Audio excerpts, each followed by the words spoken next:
Samantala, nasa 33 miyembro ng gabinete ang nagbitiw na o nagsabing magbibitiw sa pwesto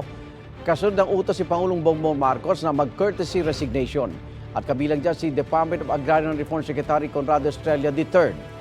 Budget Secretary Amena Pangandaman, Energy Secretary Rafael Lotilla, Finance Secretary Ralph Recto, Health Secretary Ted Herbosa at Department of Information and Communications Technology Secretary Henry Roel Aguda, maging sina Justice Secretary Jesus Crispin Remulla, Migrant Worker Secretary Hans Leo Akdak, ang kauupo lang na Administrator ng Overseas Workers Welfare Administration na si Patricia Ibon Kaunan, Department of Science Technology Secretary Renato Solidum Jr.,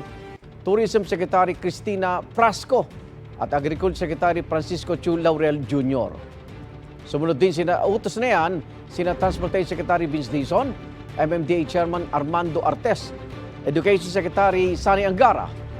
Environment Secretary Maria Antonia Yulo Loizaga, Foreign Affairs Secretary Enrique Manalo,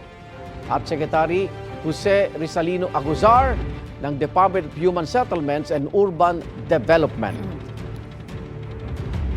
Nagsabi na rin sila Interior Secretary John Vic Remulla, Labor Secretary Bienvenido Laguesma, Defense Secretary Gilberto Chodoro Jr., DSWD Secretary Rex Gatchalian, Secretary Maria Cristina Roque ng Department of Trade and Industry at si DepDev Secretary Arsenio Balisacan, pati sina Executive Secretary Lucas Bersamin, Solicitor General Menardo Guevara, Secretary Elaine Masukat ng Presidential Management Staff, Special Assistant to the President Antonio Lagdameo Jr., National Security Advisor Eduardo Año at Secretary Jay Ruiz ng Presidential Communications Office. Kasama rin sina Presidential Advisor for Poverty Alleviation Larry Gadon, Presidential Advisor on Peace, Reconciliation and Unity Carlito Galvez Jr. at Chief Presidential Legal Counsel Juan Ponce Enrile. Hinihintay pa namin ang tugon ng ilan pang miyembro ng gabinete.